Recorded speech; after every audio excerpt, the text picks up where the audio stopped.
Justice Yashwant Verma cash कांड के बाद रिटायर्ड जज ने ये कैसा खुलासा किया? क्या सीजीआई खन्ना के लिए चैलेंज है ये खुलासा? भाई इसमें कहने लायक क्या है? जुडिशरी में करप्शन एक सर्वविदित वो है कि जुडिशरी में करप्शन है और आज से नहीं है, बहुत पहले से है। और हमारी जुडिशरी के जो महामहिम हैं जिनको इसके ऊपर एक्शन लेना चाहिए उन्हें भी मालूम है, लेकिन इसको ठीक करने के लिए और करप्शन को दूर करने के लिए कोई ऐसा उपाय नहीं किया गया आज तक कि ये दूर हो सके। करप्शन बढ़ती जा रही है और आम आदमी को इसका फल भुगतना पड़ता है। आजकल तो लोग यहाँ तक कहते हैं कि बजाय in the court of Shri so and so वो ये लिखना पसंद करेंगे in the shop of Shri so and so. Sir, इसको दूर करने के आपके हिसाब से आपके मुताबिक क्या रास्ता हो सकता है जो दूर हो जाए? देखिए, रास्ता कोई अपनाने के लिए तैयार तो हो। पहले तो हाई कोर्ट और सुप्रीम कोर्ट के जजों के लिए कोई नियम ही नहीं है। अब जैसे इसके अंदर नोट पकड़े गए तो सुप्रीम कोर्ट में को इमीडिएटली एफआईआर दर्ज करने की परमिशन देनी चाहिए थी।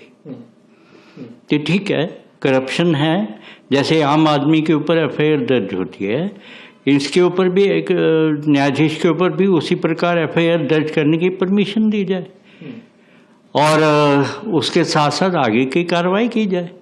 सुप्रीम कोर्ट को तो ये करना चाहिए था, उन्होंने ट्रांसफ़र कर दिया।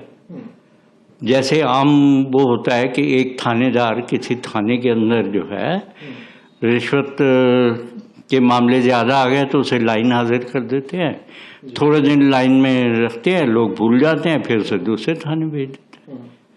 तो यहाँ भी वही है। तो हम लोग करप्शन को तो स्वीकार कर चुके कि करप्शन है, हमें उसके साथ ही जीना है।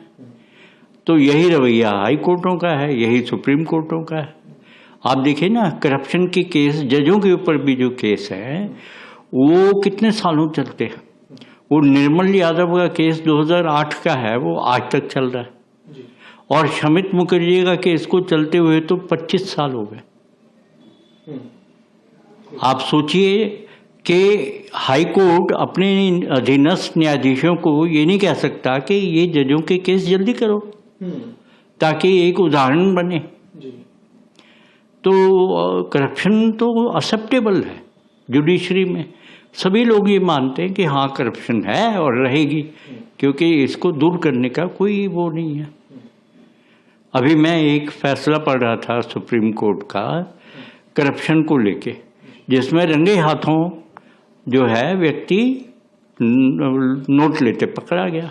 नीचे की कोर्ट ने उसको कन्विक्ट किया, हाई कोर्ट ने कन्विक्ट किया, सुप्रीम कोर्ट ने छोड़ दिया। अब छोड़ने के तर्क पर 20 दे दो, तर्क और कुतर्क दोनों ही जजमेंट में लिखे जाते हैं। आप कुतर्क के आधार पर भी छोड़ सकते हो, होता है तो वो भी रीजनिंग है, कुतर्क भी रीजनिंग है और तर्क भी रीजनिंग है। और आप छोड़ते रहो, जो लोग रंगे हाथों पकड़वाते रहेंगे फिर पकड़वा नहीं छोड़ देंगे, क्योंकि लोग ये मानने लग गए हैं कि रिश्वत लो, अगर पकड़े जाओ तो रिश्वत दे